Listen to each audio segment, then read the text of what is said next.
नमस्कार दोस्तों, मेरा नाम है विवेक और आज मैं आपके लिए लेके आया हूं एक लो कंपटीशन वाली परमानेंट गवर्नमेंट जॉब, और वो भी सेंट्रल गवर्नमेंट जॉब। जानते हो किसने निकाली है? ये निकाली है खुफिया विभाग ने। जैसा कि आपको पता होगा कि खुफिया विभाग पहले ही काफी वैकेंसी निकाल चुका है, लेकिन एक बार फिर सितंबर मंथ में यहाँ पे खुफिया विभाग ने वैकेंसी निकाली है। और इसकी खास बात यह है ना कि यहाँ पे कंपटीशन काफी कम रहेगा, और मैं रीजन भी बताऊंगा क्यों। जॉब लोकेशन की आपको कोई दिक्कत नहीं होने वाली, बहुत सारे राज्यों में यहाँ पे वैकेंसी है, वो भी मैं आपको बताऊंगा, और सीटें भी काफी अच्छी है। तो सारी जानकारी मैं आपको दे दूंगा, आप निश्चिंत रहें। लेकिन उससे पहले मैं आपको बता दूं कि जितने बच्चे हमें पहली बार देख रहे हैं, भाई डेली मैं आपको 2 गवर्नमेंट जॉब बताता हूं। पहली गवर्नमेंट जॉब मैं आपको सुबह 10 बजे बताता हूं, डेली रोजगार विद विवेक पर। वो भी हमारा ही चैनल है, विवेक मेरा ही नाम है, ठीक है। तो वीडियो डिस्क्रिप्शन में मैंने आपको चैनल का लिंक दिया है, अगर आपने सब्सक्राइब नहीं करा तो उसे भी आप सब्सक्राइब कर लेना, ठीक है ना। वहीं पे दूसरी गवर्नमेंट जॉब मैं आपको बताता हूं, रोजाना दोपहर 3 बजे एग्जाम से हेड चैनल पर, जो अभी आप देख भी रहे हो। तो इसे भी आपको सब्सक्राइब करना है और बेल आइकन भी दबाना है, ताकि जैसी मैं वीडियो डालूं तुरंत आपके पास नोटिफिकेशन आए। आगे बात समझ? तो चलिए अब बात करते हैं इस भर्ती की। तो ये तो मैं आपको बता ही चुका हूं कि ये वैकेंसी निकाली है इंटेलिजेंस ब्यूरो यानी कि खुफिया विभाग ने। तो चलिए सीधा बात करते हैं इंपॉर्टेंट डेट्स की। देखो, आवेदन की बात करें कि इसके फॉर्म आप कब से भर पाओगे, तो फॉर्म आप भर पाओगे 6 सितंबर से, ठीक है। 6 सितंबर से यहाँ पे आवेदन स्टार्ट है, और जो फॉर्म भरने की लास्ट डेट है वो है आपकी 28 सितंबर। अच्छी बात यह कि सीटें काफी अच्छी है, आप देख सकते हो 455 आपकी टोटल सीट्स हैं। एंड बात करें कि एग्जाम कब होगा, तो एग्जाम की डेट फिलहाल यहाँ पे अनाउंस नहीं करी गई है। बाकी सब कुछ बता दिया है, लेकिन एग्जाम कब होगा ये नहीं बताया। क्लियर? तो चलिए इससे आगे बढ़ते हैं और इसकी बाकी जानकारी लेते हैं। अब मैं आपको बताने वाला हूं एलिजिबिलिटी यानी क्वालिफिकेशन के बारे में, और यहीं पे आपको पता चलेगा कि इसमें कंपटीशन कम क्यों रहने वाला है। देखो, यहाँ पे अगर आप 10th पास हो और साथ ही में आप पे LMV का लाइसेंस है, LMV यानी लाइट मोटर व्हीकल, तो आप यहाँ पे सिक्योरिटी असिस्टेंट मोटर ट्रांसपोर्ट के लिए अप्लाई कर सकते हो। आपकी पोस्ट का जो पूरा नाम है वो है सिक्योरिटी असिस्टेंट मोटर ट्रांसपोर्ट। लेकिन यहाँ पे सिर्फ इतनी क्वालिफिकेशन होने से काम नहीं चलेगा, यहाँ पे एडिशनल क्वालिफिकेशन भी मांगी है। इन्होंने बोला है कि यहाँ पे आपको मोटर कार ड्राइव करने का कम से कम 1 साल का एक्सपीरियंस होना चाहिए। इन्होंने कोई सर्टिफिकेट नहीं मांगा कि हमें कोई प्रूफ दो। ये समझ लो कि अगर आपका लाइसेंस 1 साल पुराना है तो आप अप्लाई कर पाओगे, ठीक है ना। कोई सर्टिफिकेट यहाँ पे नहीं मांगा है।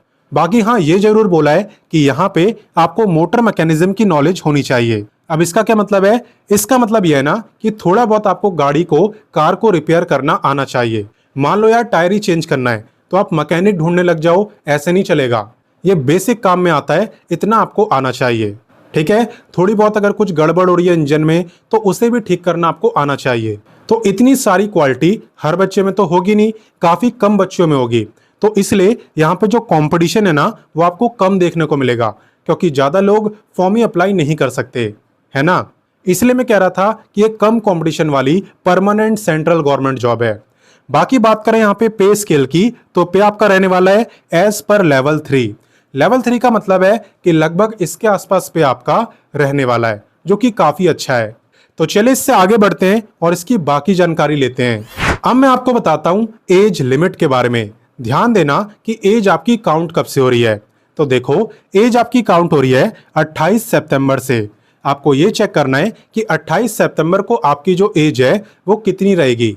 अगर उस दिन आपकी एज कम से कम 18 साल हो और मैक्सिमम 27 के अंदर हो, तो आप इस वैकेंसी में अप्लाई कर सकते हो, ठीक है। बाकी अगर आप रिजर्व कैटेगरी में आते हो, तो ऑफ कोर्स यहाँ पे आपको अलग से रिलैक्सेशन भी मिलेगा।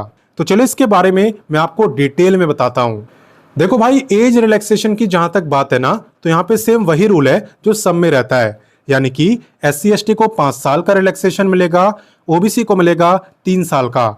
अगर आप फिजिकली हैंडीकैप्ड हो तो आपको मिलेगा 10 साल का, और अगर आप एक्स सर्विसमैन हो तो भी आप अप्लाई कर सकते हो, आपको मिलेगा service year plus extra 3 year का रिलैक्सेशन। आगे बात समझ? तो चलिए इससे आगे बढ़ते हैं। अब मैं आपको बताने वाला हूं सिलेक्शन प्रोसेस के बारे में। तो देखो, यहाँ पे सबसे पहले आपको टीयर 1 क्वालिफाई करना है। टीयर 1 में क्या होगा? टीयर 1 में आपका MCQ एग्जाम होगा। इस एग्जाम के अंदर टोटल 100 क्वेश्चन आपसे पूछे जाएंगे, 100 ही मार्क्स का पेपर होगा और टाइम आपको मिलने वाला है 60 मिनट यानी कि 1 घंटे का।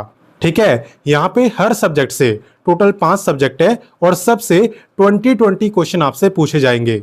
आप देख सकते हो, पहला सब्जेक्ट है जनरल अवेयरनेस, दूसरा ड्राइविंग रूल्स, तीसरा रीजनिंग, चौथा एप्टीट्यूड और पांचवा इंग्लिश। 5 सब्जेक्ट से आएंगे 20-20 क्वेश्चन, तो हो गए आपके 100 क्वेश्चन। ठीक है, तो सबसे पहले आपको टीयर 1 क्वालिफाई करना है एंड उसके बाद आपका होगा टीयर 2। टीयर 2 में आपका कोई एग्जाम नहीं होने वाला, यहाँ पे एग्जाम नहीं होगा, ये एक तरीके से आपका प्रैक्टिकल टेस्ट लेंगे। आप देख सकते हो ड्राइविंग टेस्ट। ठीक है, ये आपसे ड्राइविंग करवाएंगे और देखेंगे आपको कितनी ड्राइविंग आती है। अगर आती हो अच्छे से तो ड्रिफ्ट वगैरह मार के दिखा देना, एकदम इंप्रेस कर देना। और बाकी हाँ, यहाँ पे मोटर मैकेनिज्म का भी टेस्ट होगा, यानी वो चेक करेंगे कि छोटी मोटी रिपेयरिंग आप कर पाते हो कि नहीं, तो इसकी नॉलेज भी आपको होनी चाहिए। और बाकी एक बात बताऊं, मान लो अगर आप एलिजिबल हो, 10th पास भी हो, लाइसेंस भी है और 1 साल पुराना भी है और इस वैकेंसी में अप्लाई करना भी चाहते हो, तो मोटर मैकेनिज्म की नॉलेज तो आपको हो जाएगी क्योंकि अभी काफी टाइम है। आप रोज 2 घंटे किसी गैरेज पे बिता लो, जो अच्छा गैरेज हो, जहाँ पे गाड़ियां आती हो रिपेयरिंग के लिए, आपको इतना आइडिया तो लग जाएगा कि आप छोटी मोटी रिपेयरिंग कर पाओ। ठीक है, और बाकी यहाँ पे आपका इंटरव्यू भी होगा सबसे लास्ट में। तो टीयर 2 में क्या क्या होता है, आपका driving test, motor mechanism test और सबसे लास्ट में इंटरव्यू। और बाकी बात करें कि ये जो टीयर 1 में एग्जाम होने वाला है, इसकी तैयारी कहां से करोगे, तो आप वीडियो डिस्क्रिप्शन में जाना, वहां पे मैंने सभी बुकों का लिंक दे दिया है। उन बुक को परचेस करके आप इस गवर्नमेंट जॉब की तैयारी कर सकते हो। क्लियर, आगे बात समझ? तो चलिए इससे आगे बढ़ते हैं। अब मैं आपको बताता हूं एप्लीकेशन फीस के बारे में। तो ध्यान देना, यहाँ पे जनरल, ओबीसी और ईडब्ल्यूएस की जो फीस है वो है 650, बाकी SC ST, फिजिकली हैंडीकैप्ड, सभी फीमेल, इनकी है 550। अब ये मत कहना सर अभी तो अनाउंसमेंट हुई थी कि अब 100 फीस लगेगी। भाई नोटिफिकेशन में यही लिखा आने वाला है। ठीक है, और फीस भी आपकी इतनी ही लगने वाली है, मैं कंफर्म बता रहा हूँ। तो चले इससे आगे बढ़ते हैं और अप्लाई करना सीखते हैं। देखो, जहां तक बात है हाउ टू अप्लाई की, कि आवेदन कैसे करना है, तो मैं बताता हूं। सबसे पहला काम है वीडियो के डिस्क्रिप्शन में जाना, वहां पे आपको व्हाट्सएप का लिंक मिलेगा, उस व्हाट्सएप से आप जुड़ जाना, क्योंकि वहीं पे मैं आपको नोटिफिकेशन, अप्लाई, ऑफिशियल वेबसाइट, ये तीनों चीजें देता हूं। ठीक है, तो अप्लाई करने के लिए आपको सबसे पहले अप्लाई लिंक पे क्लिक करना है। क्लिक करने के बाद आपके सामने पेज ओपन होगा और वहां पे सबसे पहले आपको रजिस्ट्रेशन करना है। सबसे पहला काम है रजिस्ट्रेशन करने का, उसके बाद आप लॉगिन करना। लॉगिन करके आप कंप्लीट एप्लीकेशन फॉर्म को भर पाओगे और इवन फीस की पेमेंट भी कर पाओगे।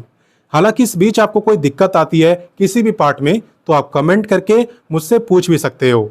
और बाकी बात करें जॉब लोकेशन की, तो ये जितनी लिस्ट आपको दिख रही है ना, ये सब आपकी जॉब लोकेशन है। लेकिन आप अप्लाई उसी के लिए करना जहां का डोमिसाइल सर्टिफिकेट आपके पास हो।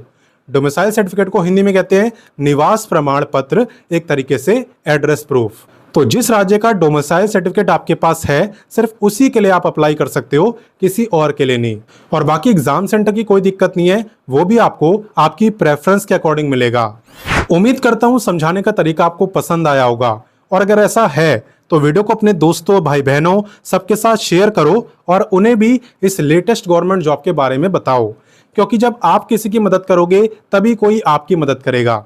बाकी मैं मिलता हूं आपसे नेक्स्ट वीडियो में एक नई गवर्नमेंट जॉब के साथ, एंड तब तक के लिए जय हिंद, वंदे मातरम।